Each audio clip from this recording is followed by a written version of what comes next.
Wir können glücklich sein zu wissen, dass diese Zukunft restlos uns gehört. Adolf Hitler had never disguised his belief that the Soviet Union would be his regime's ultimate enemy. Der sich als Träger seines besten Blutes fühlen und dieses wissend zur Führung der Nation. He hated communism and saw the vast open spaces and abundant natural resources of Soviet Russia as the prize which would finally enable the German people to become the master race.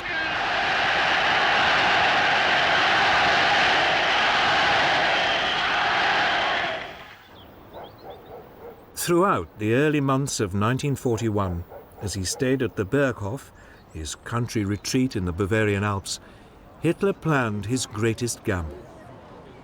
Operation Barbarossa, the assault on the Soviet Union.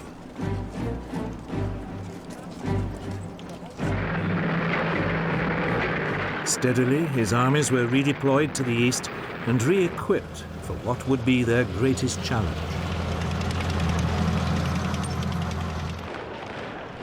In theory, Stalin's Soviet Union was still Hitler's ally, and Stalin was keen to keep it that way, for his country was woefully unprepared for war.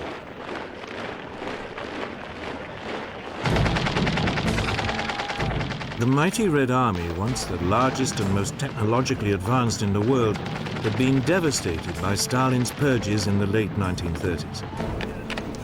Some 3/4 of its senior officers had been shot or imprisoned. Despite appearances, there had been a catastrophic collapse in morale and efficiency.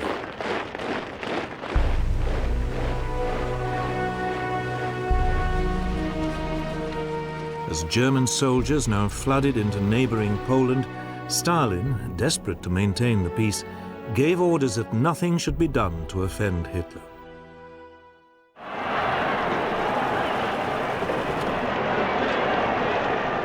But Hitler had one other task to perform before he could push on to Russia. He needed to secure his southern flank. Romania, Bulgaria, and Hungary were Germany's firm allies. But in March 1941, a Yugoslav government sympathetic to Germany was overthrown by pro-British forces. Its next-door neighbor, Greece, was also pro-British.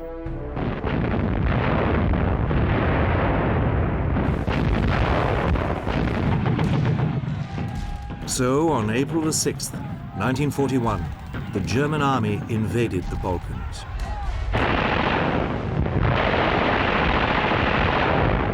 "33 German divisions moved into Yugoslavia. They swiftly tore its defenses apart. The capital, Belgrade, surrendered on April 12th.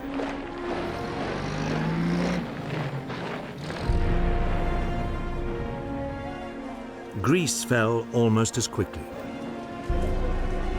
Despite British help, Athens was captured in less than 3 weeks.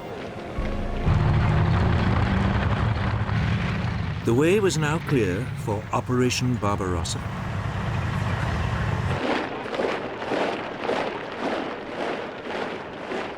Over 4 million men were to be deployed.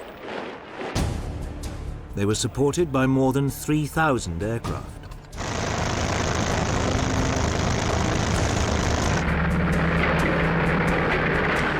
The plan called for 3 simultaneous thrusts. Army Group North would overrun the Baltic states and seize Leningrad.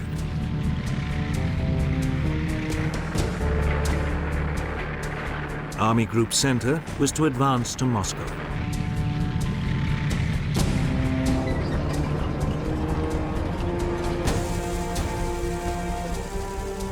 And Army Group South would occupy the Ukraine.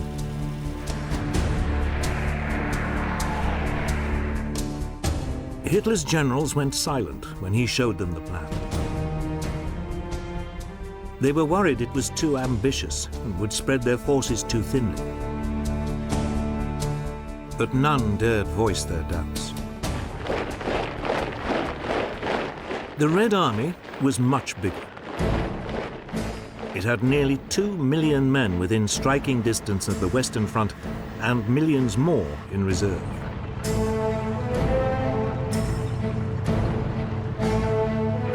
The Russians also had more than 20,000 tanks, far outnumbering Germany's 6,000. They were older and less powerful, but they were still a formidable fighting force.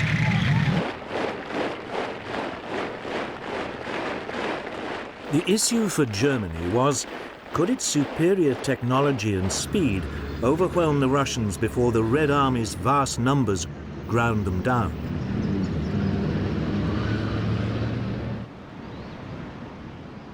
Operation Barbarossa began at 3:15 a.m. on June the 22nd, 1941.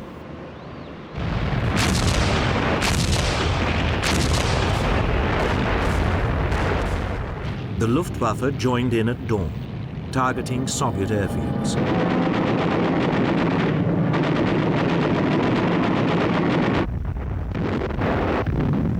Simultaneously, the ground attack began.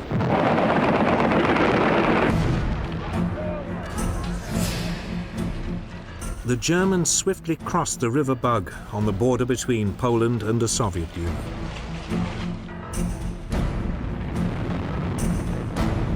Hitler's panzers were soon thrusting deep into Soviet territory. Within 2 days, the panzers had penetrated more than 50 miles. Ill-coordinated Red Army counterattacks were swiftly brushed aside.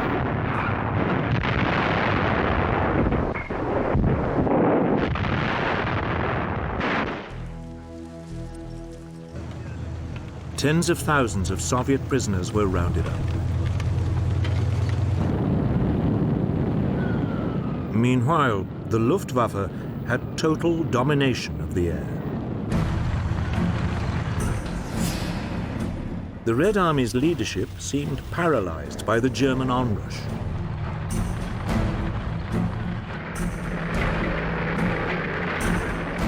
On June the 29th, 7 days after the start of the assault, 2 panzer thrusts met up near Minsk, surrounding huge pockets of Soviet troops.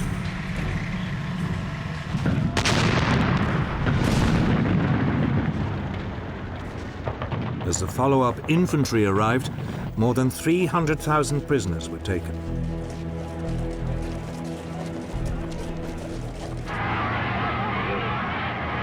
Often the Germans found themselves welcomed as liberators, particularly in the Ukraine, where anti-Russian feeling was widespread.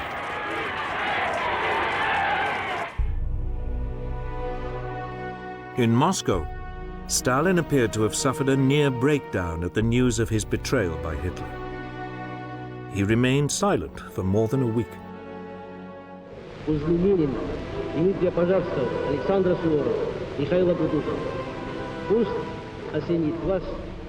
Not until July the 3rd did he appeal to his people's patriotism to save the motherland.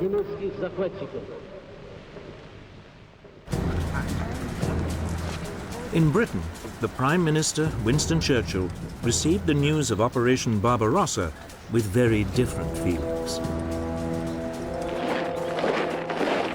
It meant the country no longer stood alone. He announced that any enemy of Nazi Germany was a friend of Britain's, no matter what the political differences in the past. He then sent a mission to Moscow to sign a treaty of mutual assistance with Soviet Foreign Minister Vyacheslav Molotov.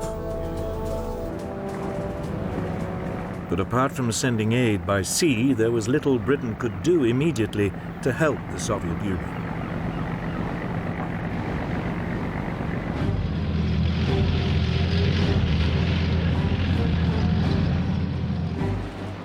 As June turned to July, the German blitzkrieg slashed deeper into Soviet territory. It was beginning to look as if nothing could stop Hitler, but he was about to make his first major strategic blunder.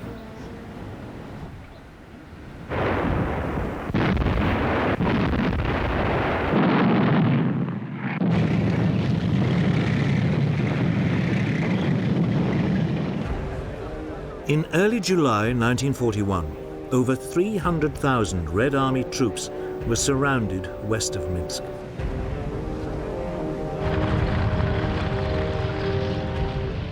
Hitler's panzer commanders, in particular General Heinz Guderian, begged to be allowed to race on. Operation Barbarossa was working like clockwork.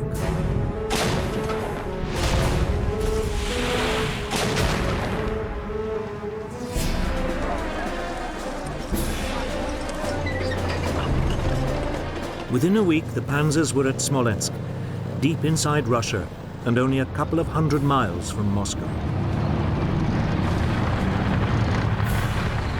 On July the 22nd, a panzer pincer movement met to the east of Smolensk, trapping another 310,000 Soviet troops.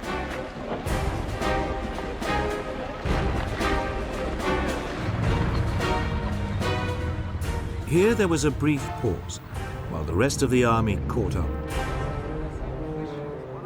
Though the tanks could move at spectacular speed, most of the army still had to walk or rely on horse-drawn transport. But it still only took them 5 days before they arrived and began mopping up. The operation was completed in just 9 more days. Vast columns of Soviet prisoners began trudging west to captivity. Over 2.5 million never returned.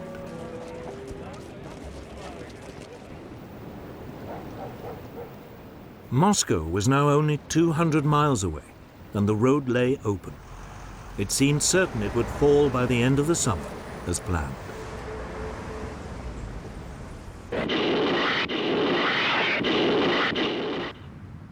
But elsewhere, the German advance was finding the going more difficult.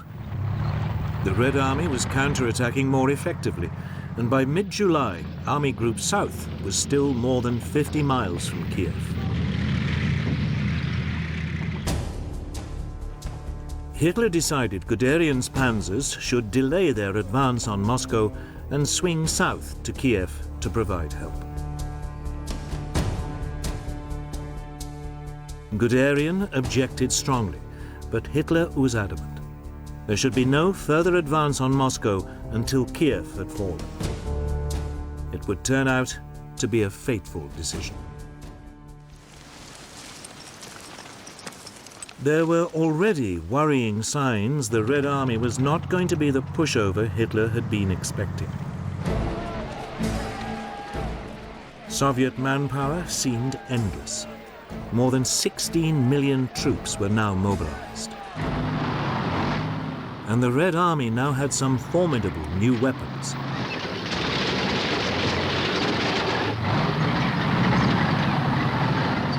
In particular, a new tank, the 37-ton T-34. It had a 76mm gun and was faster and better cross-country than the Panzer Mark IV.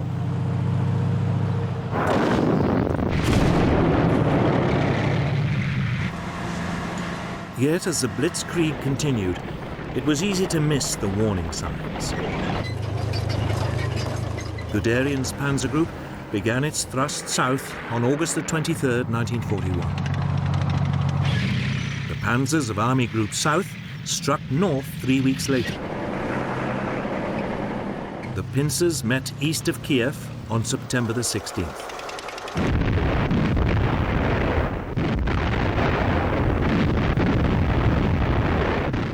Two more Soviet armies were utterly destroyed. 500,000 men were killed or captured.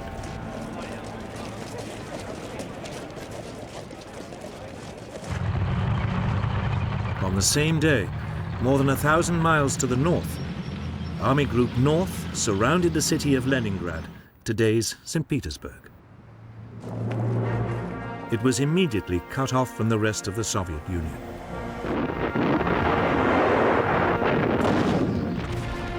The city was besieged. Hitler decided not to storm it, and the German troops settled down to starve it into surrender. Conditions in the city became dire. The only link to the rest of the Soviet Union was across Lake Ladoga to the east, but only a small amount of food could come in by water. Starvation set in. Over 11,000 people died in November.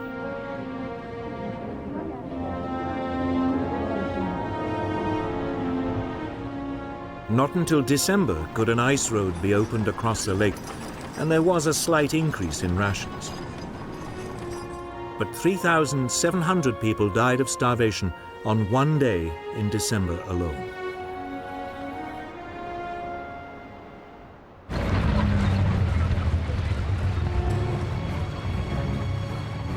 Meanwhile, Army Group Center now prepared for the final assault on Moscow. Guderian's panzers had rejoined it to lead the blitzkrieg. The Germans had a 2-to-1 superiority in tanks and men at the front, and 3-to-1 in aircraft.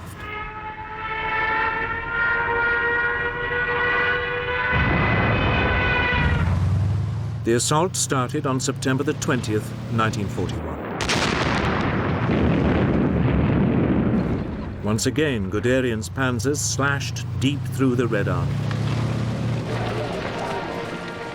By October the 7th, yet more Soviet troops were surrounded.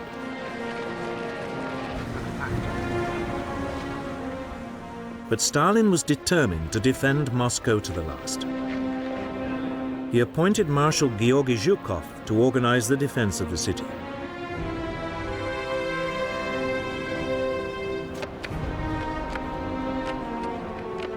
The people of Moscow were mobilized to dig a series of defensive lines.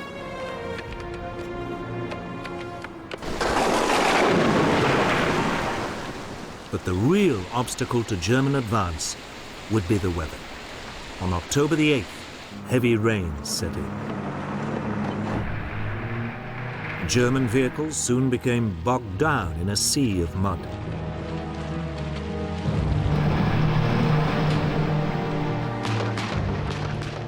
By late October, appalling weather and an increasingly stubborn Soviet resistance meant Army Group Center was still some 50 miles short of Moscow. Hitler was finally paying the price for his decision earlier in the year to delay his advance on Moscow.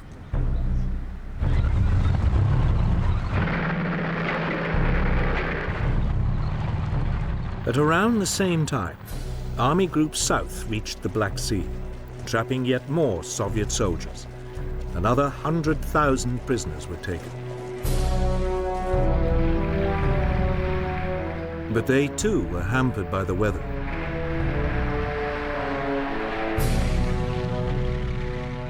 Even so, the city of Kharkov was captured on October the 24th, 1941.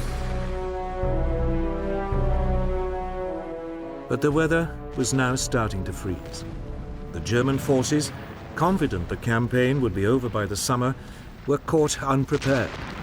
With no winter clothing, they now suffered terribly.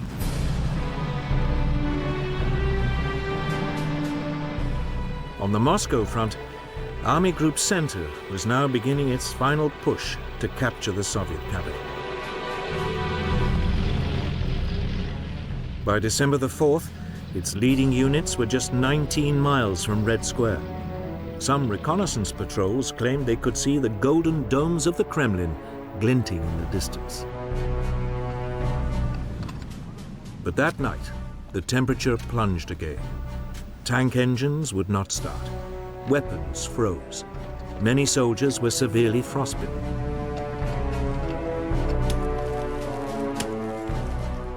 On December the 5th, the Germans halted the attack. Winter had come to the rescue of the Red Army. But the Germans were confident that come the spring, they could finish the job.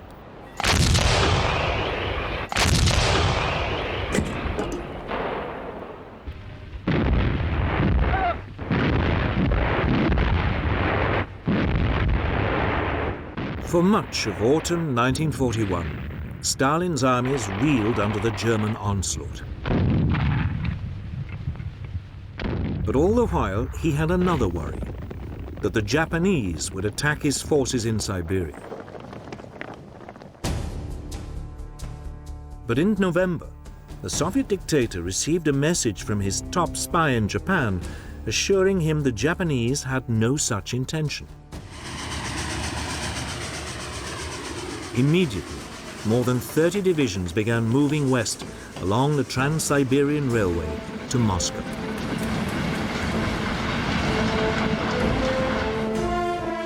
They were well equipped and well trained in winter fighting.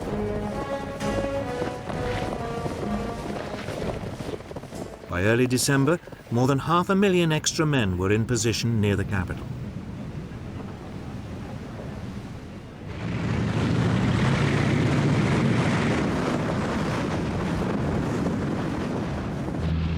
On December the 5th, just as the Germans were abandoning their attempt to capture Moscow, they were hit by a savage Russian attack.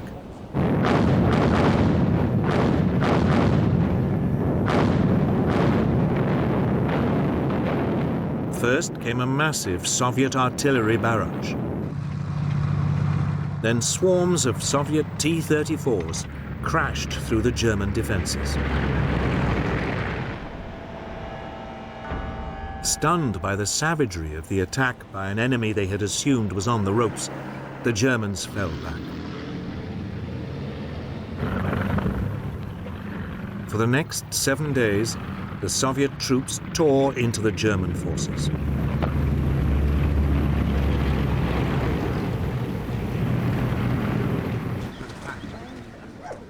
For Hitler, who had only reluctantly agreed to halt the attack on Moscow, it was a terrible blow.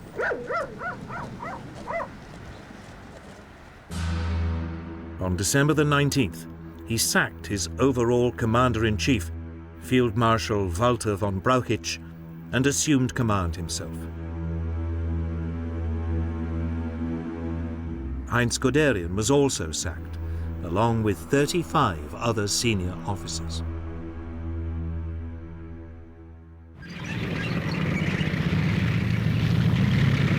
Hitler now ordered that there would be no more retreats.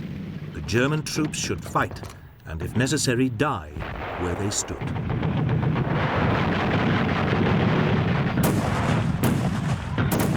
It worked. The German line gradually steadied. But Stalin, elated by the Red Army's success, now demanded a massive advance across the whole front. Marshal Zhukov, one of Stalin's most trusted commanders, tried to dissuade him, but Stalin was determined.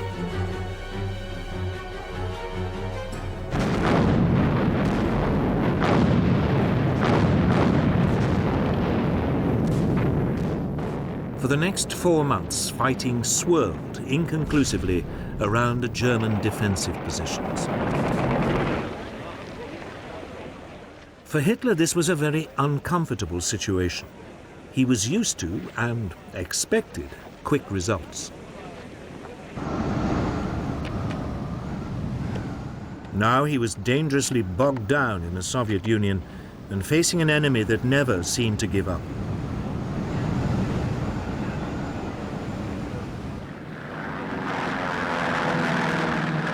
Nor was Russia his only headache. On December the 7th, 1941, Germany's ally Japan attacked the United States without warning. Hitler, with almost no thought, also declared war on the US. With no advanced planning, he had taken on a massive new enemy.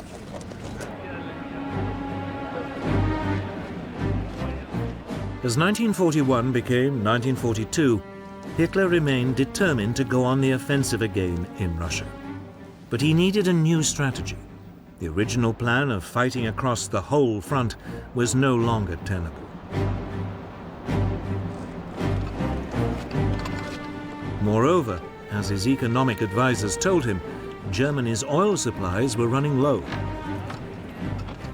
So he decided to halt the attacks in the north and instead head for Russia's oil fields in the south. The initial plan for Operation Blue, as it was called, envisaged an assault south of Kharkov, with Army Group A swinging down to seize the oil fields, while Army Group B covered its flank along the River Don.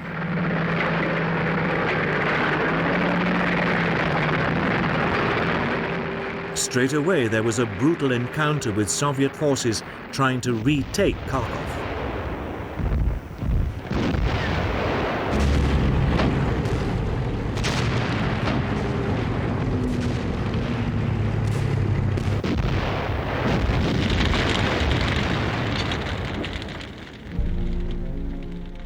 Another 200,000 Soviet troops were captured. 70,000 were killed.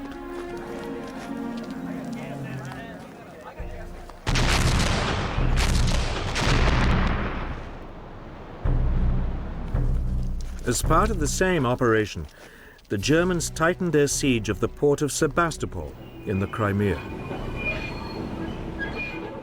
For 8 months, the defenders had been under constant bombardment from German artillery, including a massive 400mm railway gun.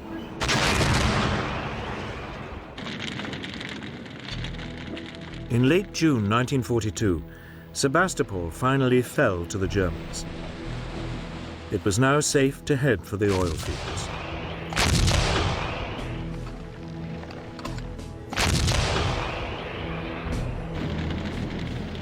On June the 28th, the offensive began.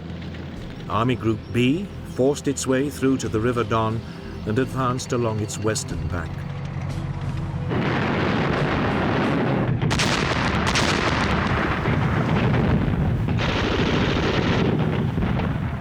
Army Group A faced stronger resistance.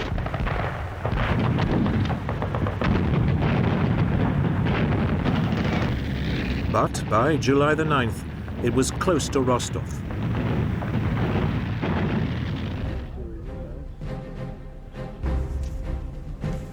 Hitler now made a series of what would turn out to be serious strategic blunders. As Army Group B made its way along the Don, the Führer ordered it to capture Stalingrad, even though the city had no immediate strategic significance. The army had suddenly been given a massive new task. 2 weeks later, Hitler compounded his misjudgment. Frustrated by the slow progress of the campaign in the Caucasus, he diverted the bulk of his panzers down to the mountains. The march on Stalingrad slowed noticeably.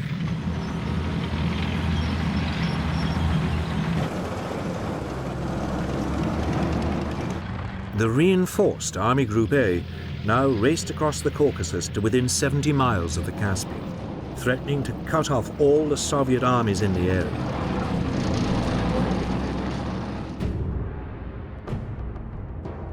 But then Hitler changed his mind again.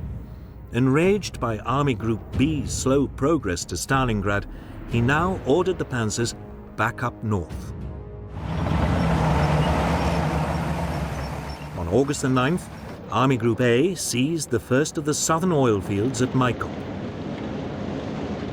It found them comprehensively trashed.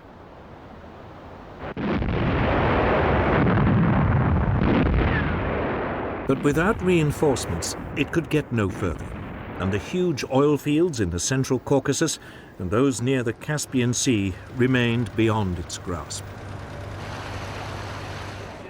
But by now, Hitler's attention had shifted again.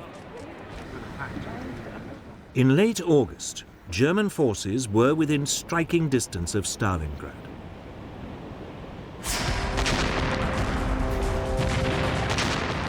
The assault on the city, which bore the name of Hitler's arch-enemy, had begun. It would be one of the most crucial battles of World War II.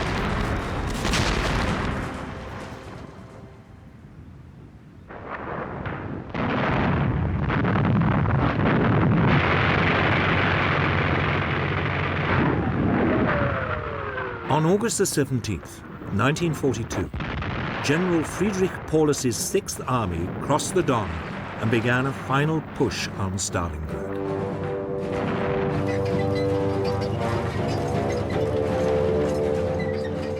Six days later, one panzer thrust had reached the Volga River just north of the city, and German forces were fighting in the outer suburbs.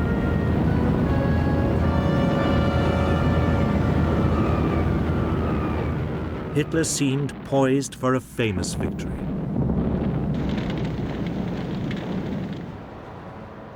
Stalingrad was an important industrial center.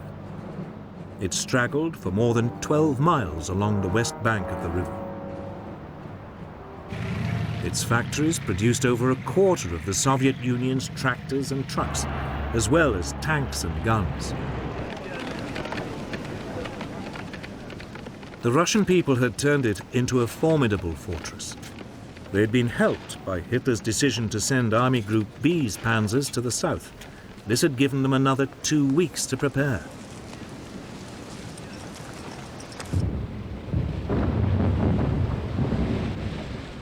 The German plan was to make a direct assault on the city.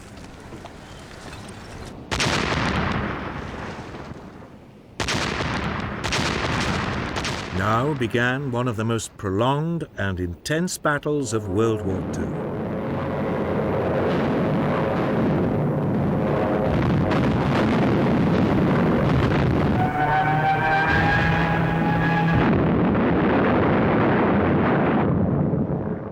Slowly, the Germans edged forward, street by street, with Stuka dive bombers blitzing just ahead of them.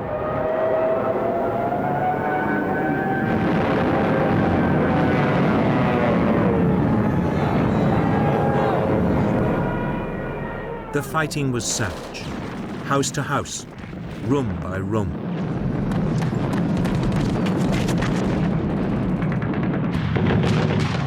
The Soviet defenders used the sewers for shelter and communications, and the ruins above for sniping.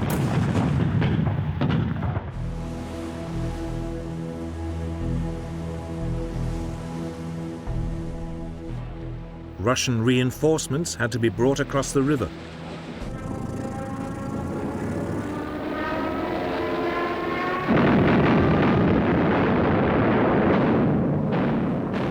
Often they were under assault from the air. But even so, thousands got through.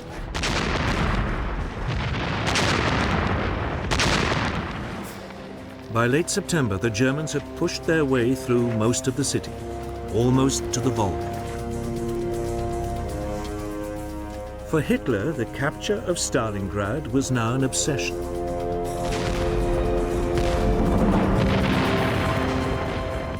On October the 4th, 1942, General Paulus launched what was meant to be the final assault on Stalingrad. Tanks led the way, grinding over the rubble and firing point blank into courtyards.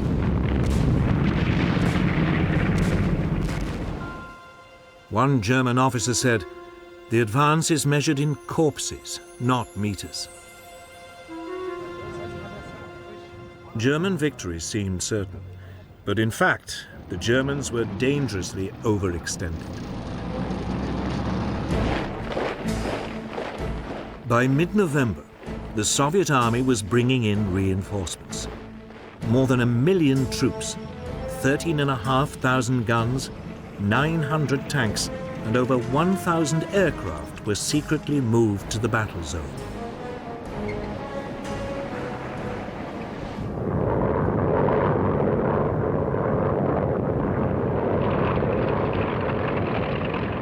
On November the 19th, they attacked the Germans' northern flank.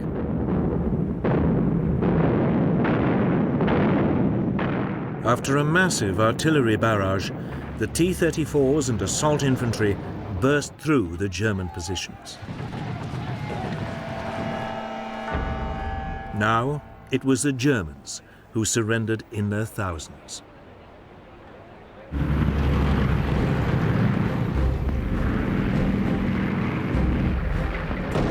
The next day, a Soviet assault in the south was equally successful.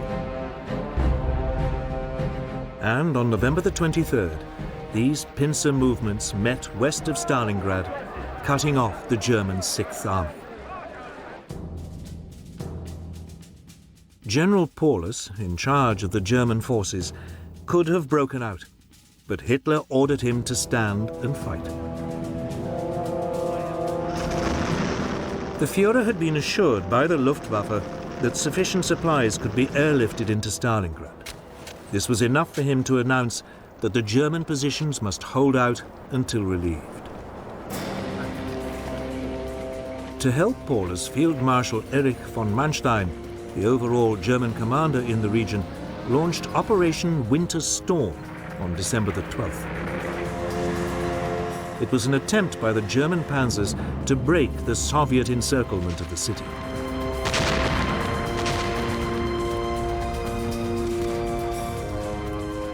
For 2 days it went well, but then Red Army resistance increased.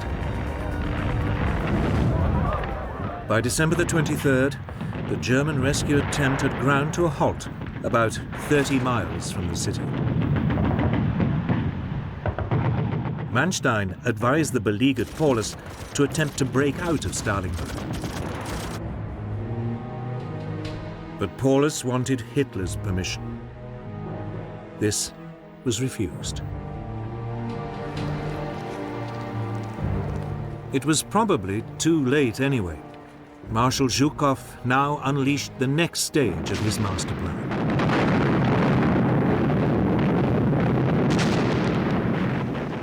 It was a massive assault on the Panzer Relief Operation.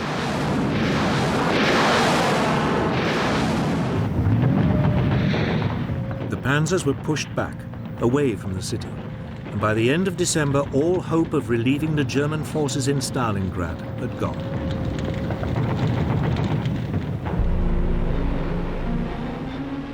Worse still, plans to airlift aid into the city were a fiasco. The German troops needed 700 tons of supplies a day to survive. They never received more than 80.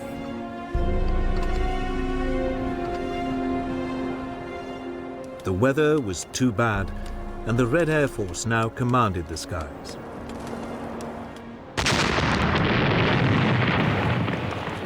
Steadily, the Soviet troops squeezed in on the encircled Germans. 200,000 men were trapped.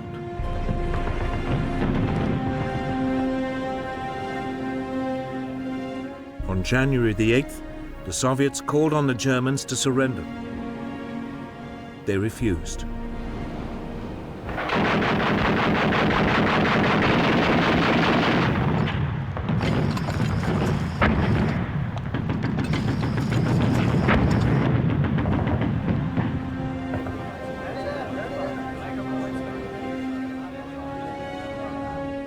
On January the 31st, 1943, Paulus was forced to surrender.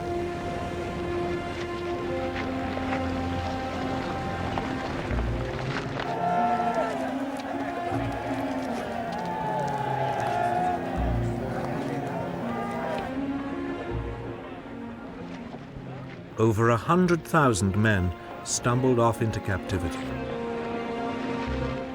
Only 5,000 would ever return to Germany.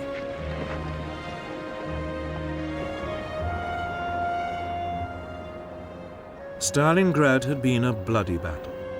The Germans had been savaged. They had lost some 300,000 of their men and at least as many of their allies.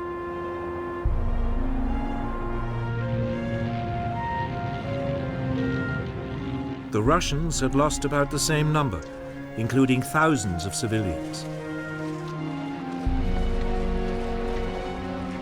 It was Germany's greatest catastrophe in the war so far, but it wouldn't be the last. The Red Army was now inflicting massive defeats on Hitler's forces across the whole Eastern Front.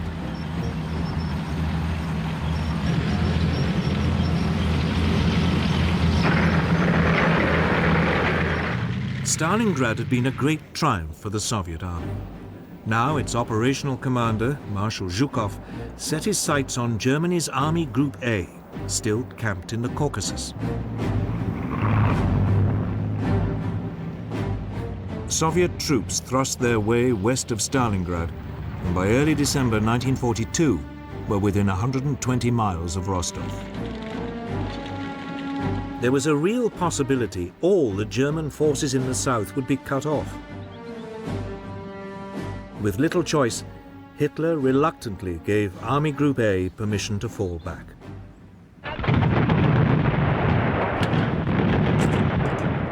Over the next month, the Germans fought a skillful rearguard action.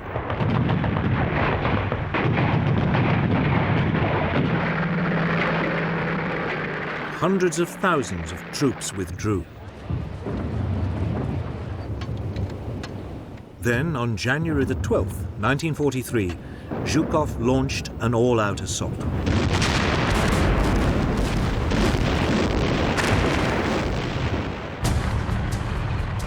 The Soviets attacked along a 500-mile front.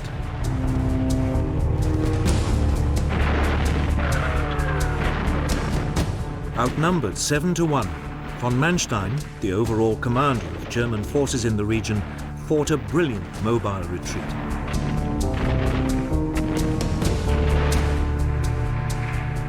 But by the end of February, the Red Army had recaptured both Kursk and the nearby city of Kharkov. This Russian winter offensive had struck a crippling blow to German power. Over a matter of months, it had lost 1 million men and vast numbers of tanks and guns. The Red Army still had enormous reserves of manpower.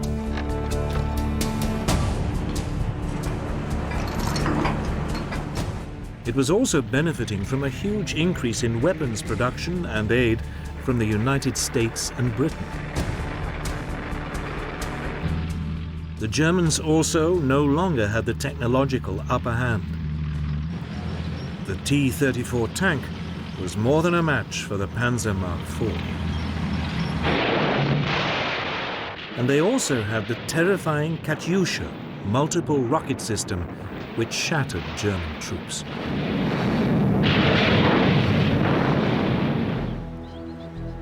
Yet Hitler refused to give up hope. He still dreamed of a preemptive summer assault that would throw the Soviet Union off balance and regain the initiative. The city of Kursk seemed the obvious place to start. Here, the Soviet assault had pushed a bulge deep into the German lines. It looked temptingly exposed. Hitler decided it should be cut off and annihilated. He also had an ace up his sleeve. The German counterattack would be led by a new generation of German tanks, specially designed to combat the formidable Russian T-34. The massive but slow 55-ton Tiger had a lethal 88mm gun, and its frontal armor made it almost impervious to Soviet tank guns.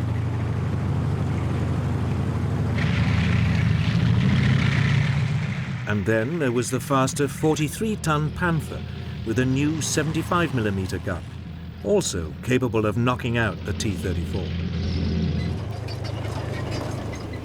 These tanks were so new, Hitler was forced to delay the attack whilst sufficient numbers were manufactured and delivered to the front.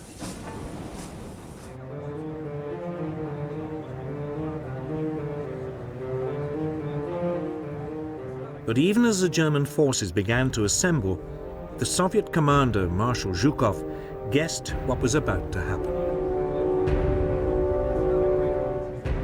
Soon afterwards, he received information from a Soviet spy ring inside the German High Command, confirming the site of the attack. Zhukov ordered the construction of a series of defensive lines with anti-tank ditches, minefields, and deep belts of barbed wire. He also massively built up Soviet forces in the area pulling in troops and tanks from less vulnerable parts of the front.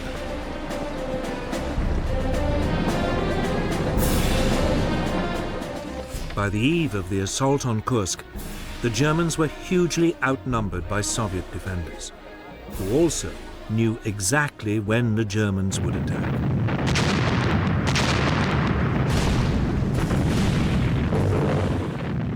On July the 5th, 1943, just as the German troops prepared to assault, they were hit by a huge Soviet artillery bombardment.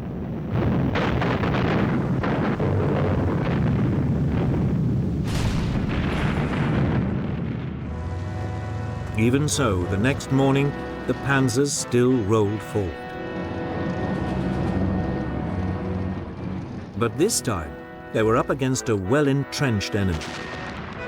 There was no realistic chance of a lightning blitzkrieg breakthrough.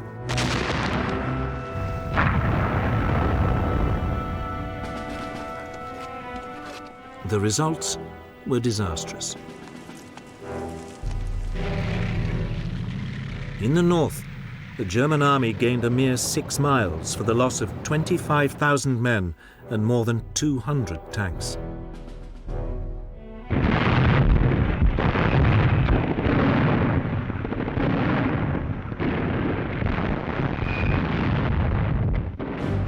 In the south, the Germans fared a little better.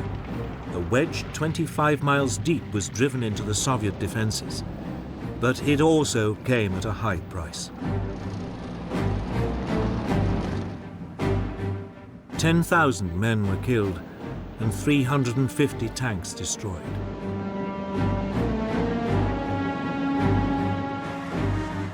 But for a brief moment, it looked as if a German breakthrough might be possible.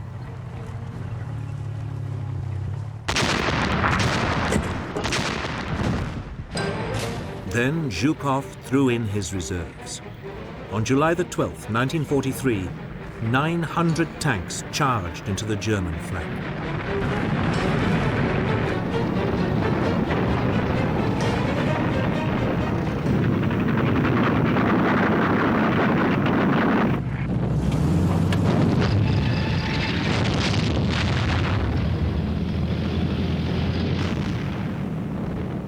Almost 2,000 tanks now engaged in what was the largest armored battle of World War II.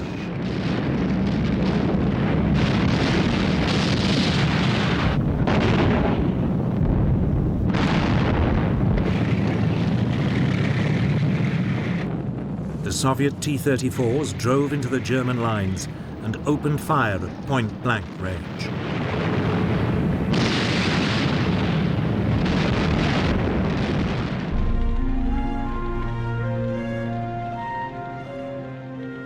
After a single day of brutal combat, the Germans had lost a further 350 tanks and were retreating.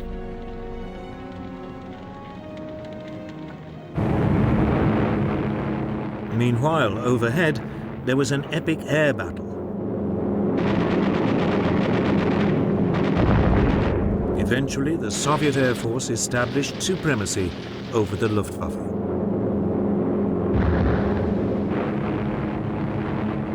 Now the Russians could unleash their formidable Ilyushin IL-2 Stormovik tank killers.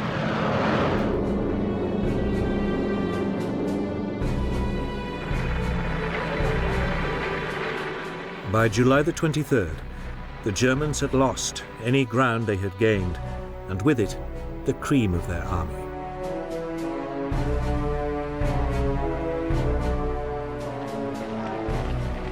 Hitler's adventure at Kursk had cost him at least 50,000 troops and more than 700 tanks.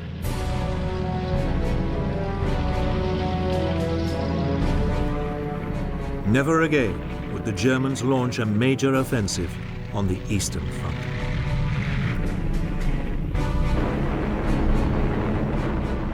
The Russians had turned the tide of the war.